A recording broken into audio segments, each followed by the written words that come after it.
एक बार की बात है, एक गांव में रामू नाम का किसान रहता था। उसके पास दो भैंस थी। उसका दूध निकालता और गांव में बेचा करता था। एक बार की बात है, उस गांव में एक चुड़ैल का साया पड़ गया। वह चुड़ैल रात के समय आती और गांव की भैंस को मार देती और उन्हें खा जाती थी। इसके कारण सारे गांव वाले बहुत ज्यादा ही परेशान हो चुके थे। गांव वालों ने एक सभा बुलाई। गांव का सरपंच बोलता है, अपन को कुछ तो करना होगा जिससे यह जानवर ना मारे जाएं। इससे अपना बहुत ज्यादा ही नुकसान हो रहा है। रामू बोलता है, अपन एक काम करते हैं, अपन रात के समय अपनी भैंस जानवरों को घर के अंदर बांध कर रखते हैं। फिर सब अपने अपने घर चले जाते हैं। एक दिन की बात है, रात हो चुकी थी। वह चुड़ैल उस गांव में आती है। वह देखती है कि गांव वालों ने सारे जानवर को अपने घर में रख रखा है।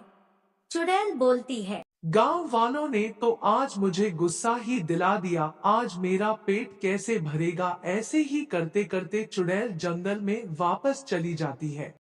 एक दिन रामू अपनी एक भैंस को बांधना भूल गया। वह भैंस घास चरने के लिए जंगल में चली गई। वहाँ पर उस भैंस को चुड़ैल मिलती है। चुड़ैल बोलती है, आज तो मजा ही आ गया। आज मेरा शिकार खुद चलकर आया है। आज मुझे बिल्कुल भी मेहनत करने की जरूरत नहीं पड़ी। फिर वह चुड़ैल उस भैंस को मार देती है और खा जाती है। सुबह हो जाती है। रामू देखता है कि वहाँ पर एक ही भैंस बंधी हुई है। वह उसे ढूंढने के लिए गांव में जाता है, पर उसे वह भैंस गांव में नहीं मिलती है। फिर वह ढूंढता ढूंढता जंगल में पहुंच जाता है। वह वहाँ पर देखता है कि उसकी भैंस मरी हुई वहाँ पर पड़ी है। फिर वह रोता रोता घर जा रहा था। पास ही में एक मंदिर आता है। वह उस मंदिर के बाहर रोने लगता है। उसे रोता हुआ देखकर मंदिर में से आवाज आती क्या हुआ तुम्हें, तुम रो क्यों रहे हो? है। रामू बोलता है, आज मेरी एक भैंस को एक चुड़ैल खा गई। फिर वापस मंदिर में से आवाज आती अब तुम क्या चाहते हो? है। रामू बोलता है, अब जो मेरी भैंस बची है वह इंसान की बोली बोलने लगे और वह उस चुड़ैल को सबक सिखाए। मंदिर में से आवाज आती है, तथास्तु। फिर रामू अपने घर चला जाता है। वह अपनी भैंस के पास आ जाता है और रोने लगता है। उसकी भैंस बोलती है, मालिक आप परेशान मत हो, अभी मैं हूँ ना आपकी देखभाल के लिए। रामू भैंस की आवाज सुनकर अचंभे में पड़ जाता है।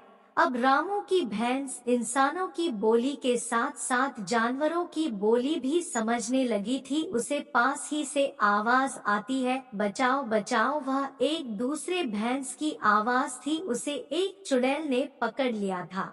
रामू की भैंस बोलती है, मैं आ रही हूँ, मेरे एक साथी को मेरी जरूरत है। फिर रामू की भैंस चली जाती है। उसे चुड़ैल के पास वहाँ पर देखी है कि वह चुड़ैल उस भैंस को खाने ही वाली थी। रामू की भैंस बोलती है, दुष्ट, तुम मेरे साथी को नहीं खा सकती, तुझे मुझसे युद्ध करना होगा।